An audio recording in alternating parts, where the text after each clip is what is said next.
Classificação indicativa. Livre para todos os públicos.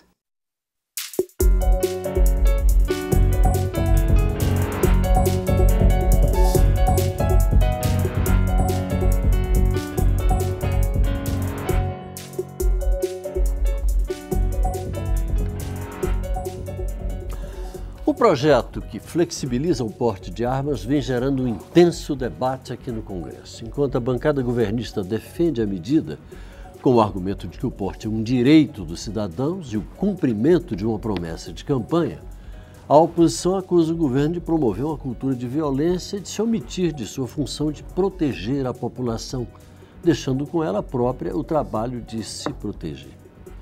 Para enfrentar esse tema, o Câmara Debate recebe hoje os deputados delegado Pablo, do PSL do Amazonas, e Luiz Flávio Gomes, do PSB de São Paulo, a quem eu agradeço desde logo a gentileza de atenderem ao nosso convite. Queria dar uma passada geral no sentido dessa defesa a partir do deputado Pablo. Deputado, por que é possível defender esse decreto?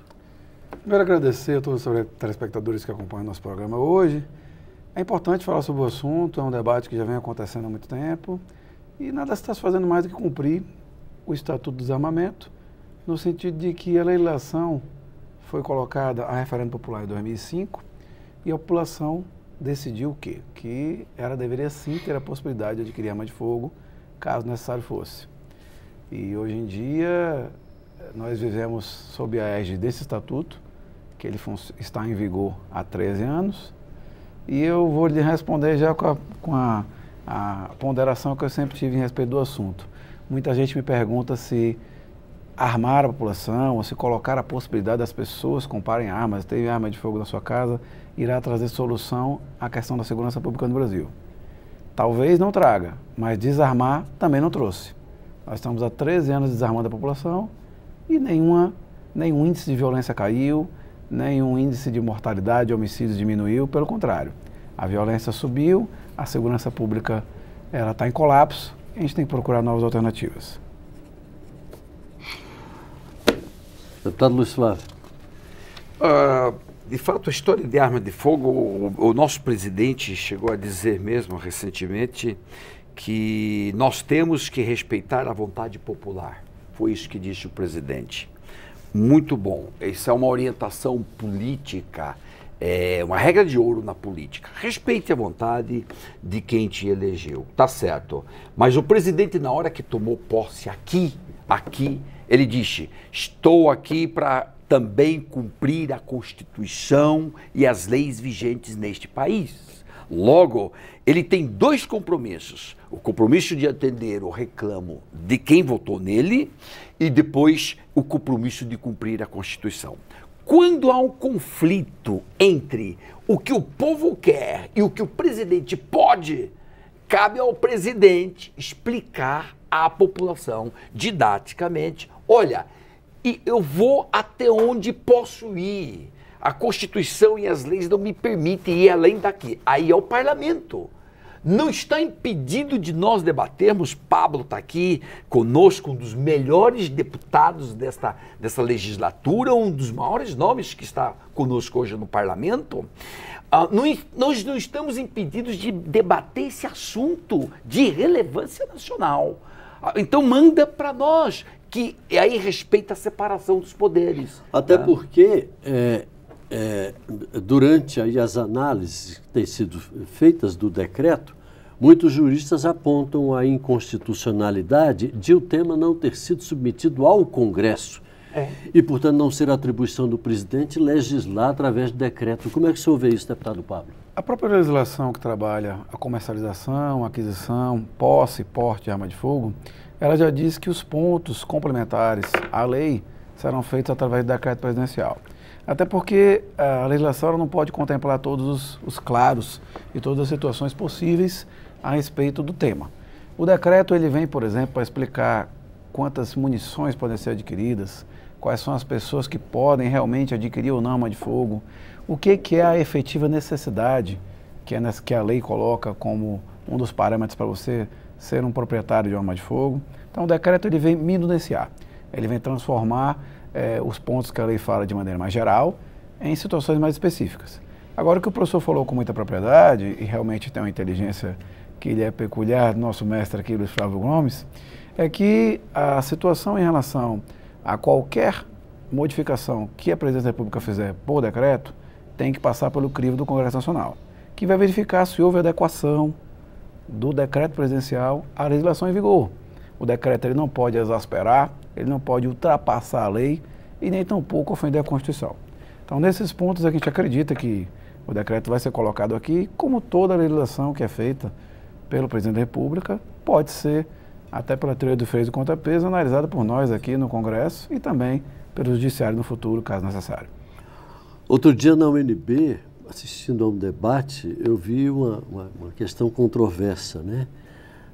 Os antigos diziam, se vis pacem para bello, se queres a paz, prepara-te para a guerra, ou seja, uma defesa do armamentismo. Ao mesmo tempo que as pessoas do outro lado dizem assim, mas espera aí, vamos desarmar os espíritos. A expressão desarmar está sempre na base do início de um diálogo, no caminho da paz. E toda vez que há uma consulta popular, como foi o caso, por exemplo, aqui do desarmamento, a posição é sempre a mais extremada que o cidadão busca. Muita gente diz, olha, depois de uma situação muito complexa, muito difícil, muito violenta, uma chacina, uma coisa, ou a morte violenta de uma criança, etc., se a população for ouvida, ela aprova a pena de morte.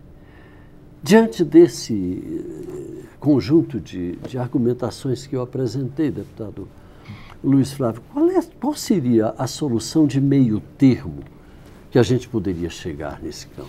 A questão do meio termo é a seguinte: todos nós podemos agir em legítima defesa e devemos. Quando alguém está te atacando, a lei já permite você se defender.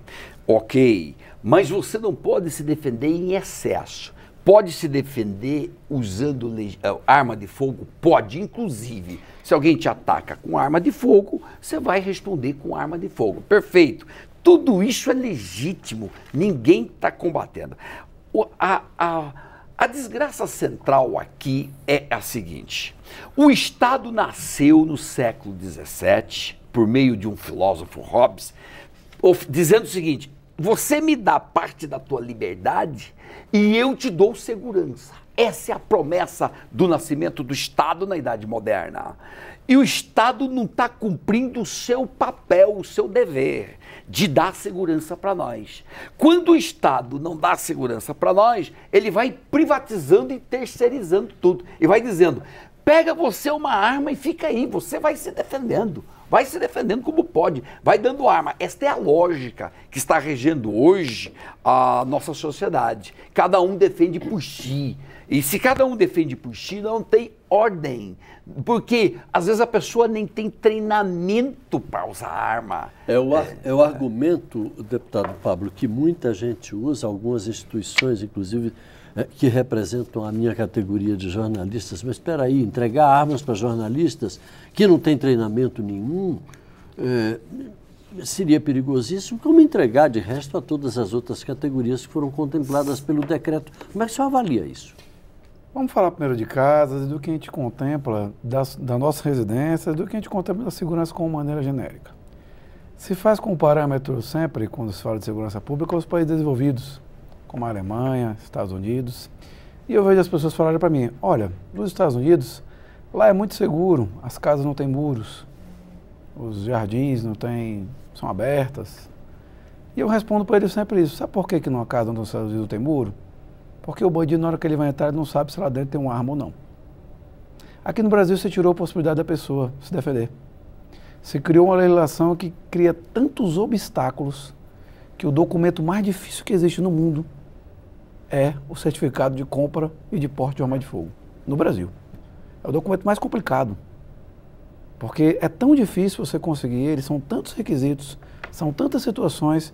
Eu acredito que é necessário você colocar pontos para verificar que aquele cidadão que está adquirindo arma de fogo realmente é um homem de bem.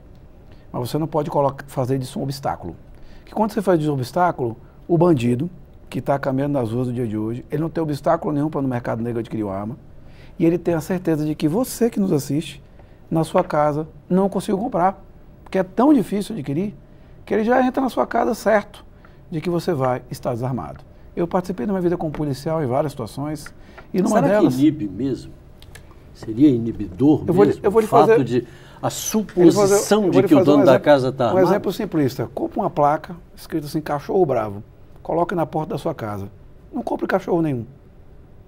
Necessariamente vão pular lá? Não vão, não. Só de ver a placa já vão achar que pode existir um cachorro lá.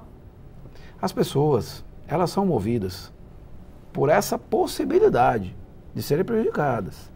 Muitas vezes eu já vi o professor aquele, tem uma hora dele muito clássica que eu lembro, sobre ofendículos, que fala que quando você coloca no ofendículo, aquilo que você coloca na defesa da sua casa. Você bota em cima da sua casa, no seu muro, uma cerca elétrica, caco de vidro, aquilo não impede o bandido de pular, não. Só que sabe o que ele vai fazer? Ele vai olhar para a casa do lado que não tem. Ele vai assaltar a casa do lado que não tem. Então, na hora que você coloca a possibilidade da população se defender, e essa possibilidade é clara, é transparente, isso gera no mínimo uma inibição. E voltando à questão da segurança pública, se ela fica ou não somente nas mãos do Estado, a nossa Constituição é clara, ela fala que ela é um dever do Estado, mas é uma responsabilidade de todos. Todos nós somos responsáveis. E um dos grandes problemas que existe no Brasil ainda é hoje, o cidadão não se sentir parte da segurança pública. Quando você está num país organizado de primeiro mundo, como a Alemanha, por exemplo, lá, quando acontece um incidente, o cidadão, quando vê aquele incidente, imediatamente ele liga para a polícia. Aqui no Brasil, quando eu vejo um incidente no meu vizinho, eu olho para o lado e disso, isso não é problema meu. Deputado Flávio. De fato, uma coisa é distinguir posse e porte. Muita gente ainda faz confusão. Posse é em casa, porte é na rua.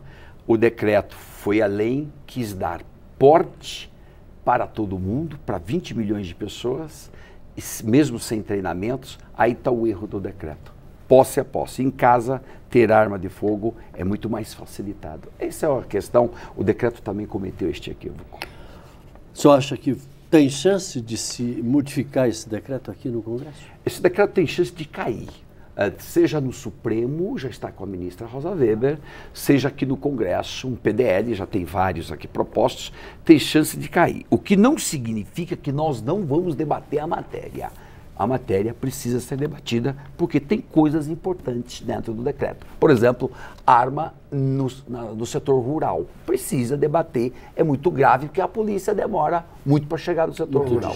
Muito distante. Então, isso nós temos que debater aqui no parlamento. Há coisas interessantes, mas não pode generalizar como esse decreto generalizou, lamentavelmente. Bom, nós vamos a um rápido intervalo no Câmara Debates, que hoje recebe os deputados delegado Pablo, do PSL do Amazonas, e Luiz Flávio Gomes, do PSB de São Paulo. Nós voltamos já.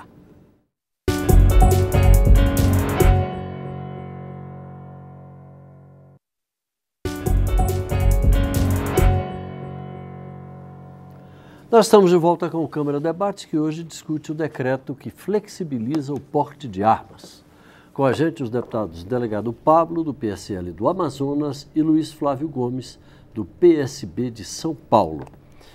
Antes do intervalo aqui, a gente falava de alguns, entre aspas, exageros que o decreto teria cometido, deputado Pablo. Como, por exemplo, essa extensão muito grande do porte de armas para várias categorias. Isso daí merece uma mexida aqui no Congresso, né? É porque o limite do decreto é a própria legislação. Então, existem muitas legislações específicas que tratam sobre o assunto, e a própria Lei 10.826, ainda em vigor, ela trata sobre o assunto, dando alguns limites de quem pode ter o porte da arma de fogo. Para a população que não entende muito bem, a posse da arma de fogo é ter a arma de fogo em casa e qualquer outra situação que não seja a sua casa, o domicílio, o trabalho, ela é considerada porte. Você levar ela no carro, você levar ela numa embarcação, você levar ela em qualquer outro consigo, fora da sua residência, já é porte. Então o porte, ele tem mais cuidados e mais cautelas. A extensão do porte para todo tipo de categoria e gente que não tem muito a ver com a segurança pública, ela é realmente matéria que tem que ser analisada com todo cuidado e com toda atenção pelos legisladores. A Presidência da República teve um cuidado de fazer o decreto colocando muitas categorias que já reclamavam o pedido do porte de arma, como é o caso de, por exemplo, policiais aposentados, agentes de segurança. Eu concordo que é necessário realmente que essas pessoas tenham maior facilidade ao acesso ao armamento, porque mesmo não é por conta de ter finalizado uma atividade que a gente vai deixar de correr aquele risco. E essas pessoas já têm um treinamento específico, mas outros que não têm, aí tem que ter mais cuidado. O senhor concorda, deputado Luiz Flávio? O senhor tem outras, ainda mais restrições a alguns pontos do decreto, esses que são mais polêmicos? Sim, na verdade o decreto tem vários pontos que ultrapassou o limite que ele pode. O Estatuto do Desarmamento fixa uma regra. Porte só para quem comprova necessidade. Essa é a regra. E o decreto libera, ele flexibiliza a comprovação da necessidade e presume a necessidade em alguns casos, em algumas situações. Eu não posso, por decreto, presumir algo contrariando a lei. Então, do ponto de vista jurídico, repito, o decreto está cheio de problemas e tem que ser anulado, ou pelo Parlamento ou pelo Supremo. Agora, o tema tem que ser debatido por nós dentro do Parlamento, porque tem coisas ali interessantes. Seria mais fácil, então, se o presidente tivesse encaminhado um projeto de lei à casa? Mais claro, pronto, é a solução. Assim que se faz lei, essa é a regra. Decreto é excepcional. E mais, deixa o Moro falar. Não deixaram o Moro, não deu tempo do Moro falar, e ele escreveu. Eu recebi isso aqui às 15 horas e 20 minutos e dizendo que à noite já ia publicar. Eu não tive tempo. Mas ele também argumentou que era uma promessa de campanha sobre a qual ele não gostaria de se pronunciar. Mas como uma questão de segurança pública, ele não teria quase que a obrigação de se pronunciar, de se posicionar? Isto, então, diz, acabo de mandar um projeto para o Parlamento, nós temos que aprovar isso. Por exemplo, arma de fogo em zona rural, é algo para a gente discutir, eu acho razoável discutir isto. Mas ele fala, ele pronuncia e passa a bola para quem a Constituição diz. Então, o Bolsonaro, com a experiência dele, de 30 anos de casa, ainda acaba se comportando como se tivesse entrado na política agora. Não é isso, você tem que entender, cada qual, as competências, a caixinha, não saia da tua caixinha. Cada um faz sua função dentro do Estado de Direito que está vigente. Deputado Pablo, já que o deputado Luiz Flávio usou uma expressão quase infantil, que é a caixinha, como é que o senhor vê essa liberação para as crianças, e aí são menores de idade, muitas vezes são crianças, poderem praticar o tiro esportivo a partir de uma autorização, simplesmente uma autorização dos pais? Só fechando um pouco do tema anterior, em relação a essa questão do presidente poder legislar ou não, do legislativo fazer o seu papel, eu concordo perfeitamente com o nosso professor Luiz Flávio Gomes, que diz que é papel do parlamento fazer a regulação de muitos temas que foram colocados no decreto. A questão é o seguinte: a segurança pública veio aumentado de maneira assustadora nos últimos 20 anos. Há mais de uma dezena de projetos de leis para mudar o Estatuto do Desarmamento. Nós somos parlamentares de primeiro mandato. Aonde estão os parlamentares anteriores que não mudaram isso? A sociedade precisa de ações para hoje. Ela não pode ficar esperando a morosidade de projetos de lei que muitas vezes ficam engavetados, não andam. O Estatuto é de 2003. De lá para cá, como eu disse de novo e repito, mais de uma dezena de projetos de lei parados dentro dessa casa, esperando mudança legislativa. O presidente, eu sei que talvez ele possa ter até exasperado a competência. Só que o reclame que ele traz das ruas é da população que já não suporta mais. E o tiro esportivo pelas crianças? Em relação ao tiro esportivo pelas crianças, não é uma prática que é comum no Brasil. Na maior parte dos países ocidentais, maioria esmagadora, tá? As Américas quase todas, todos os países, eles já têm a prática do tiro pelas crianças em ambiente confinado, em estandes de tiro, utilizando de capacitação, conhecimento e treinamento. Eu acredito que a arma de fogo ela é um instrumento não só de letalidade, mas é um instrumento que é feito para salvar vidas. E se você não coloca a sociedade em contato com aquele instrumento, você transforma ele num problema. Ele não é um problema, ele é uma solução. A única coisa que mata pessoas são outras pessoas. A arma não mata ninguém. Senão a gente vai parar de vender faca, parar de vender martelo, porque isso também pode ser usado para tirar a vida de outra pessoa. Só que, quando eu tenho uma faca dentro da minha casa, o que eu falo para minha filha? Cuidado com essa faca, ela é perigosa, não pegue na lâmina, não deixe ela cair no chão. Se você quiser pegar, chame sua mãe. E se eu quiser ter uma arma de fogo dentro de casa, eu também tenho que ensinar as minhas crianças a letalidade daquela arma. Dá para estender, deputado Luiz Flávio, esse mesmo raciocínio, a questão das armas de fogo? Isso, armas de fogo tem uma armadilha por trás dela. Ela não dispara sozinha, mas quem está armado dispara mais do que deve, porque se julga poderoso. A arma te dá um poder e te dá... Até agentes do governo, como aconteceu com aqueles 80 tiros naquele carro outro dia. Um absurdo dar 80 tiros num carro de uma pessoa que estava com a sua família indo para uma festa de aniversário. Isso é uma loucura, mas o cara se sente empoderado com a arma.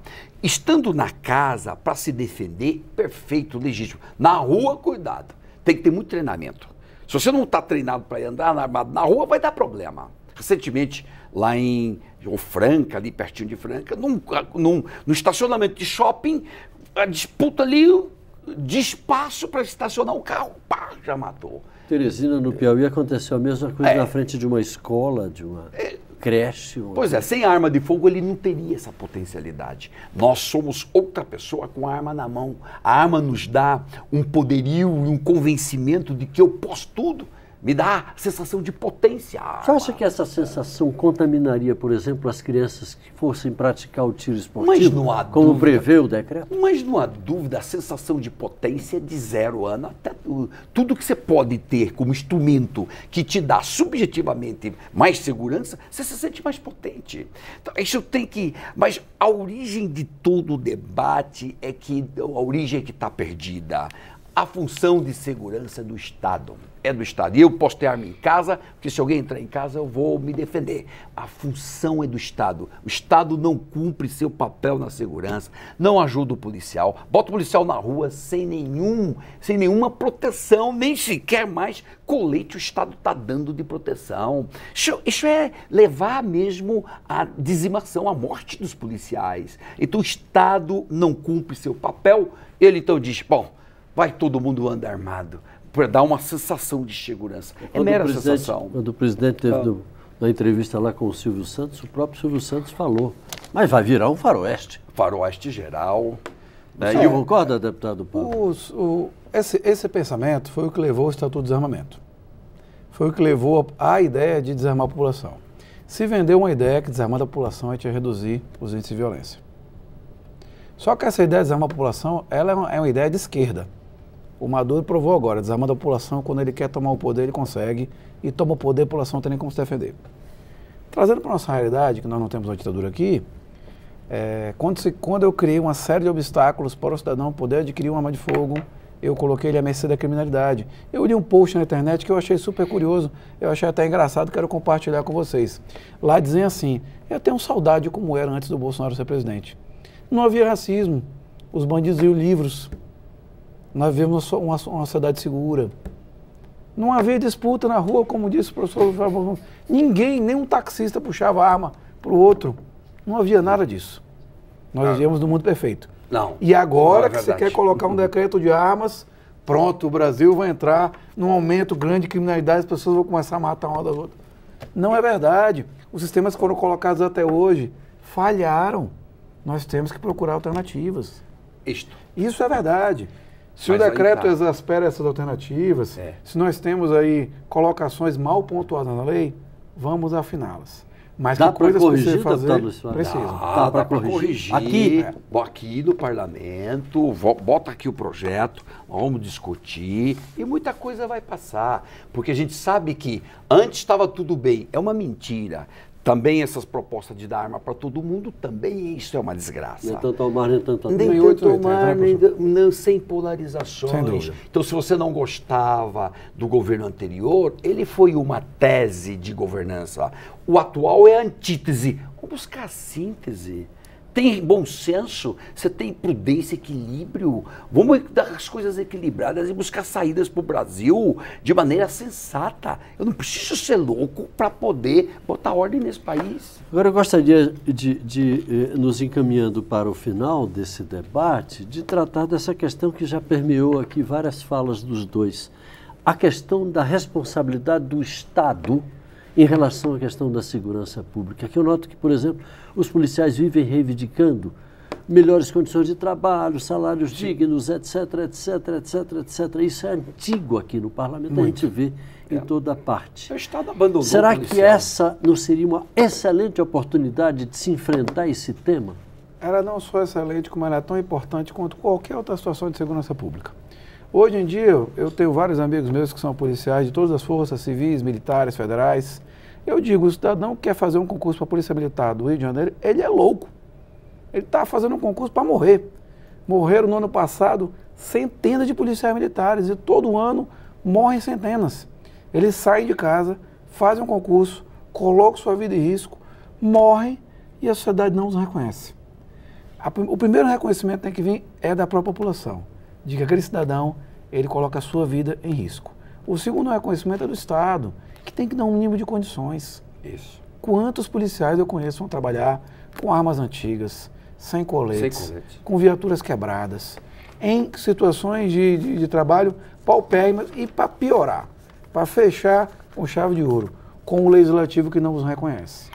Deputado E o Ministério Público que o caça. Concretamente, o que você acha que poderia ser feito? O discurso existe, a gente ouve esse discurso repetidamente aqui. Mas concretamente, só para a gente encerrar.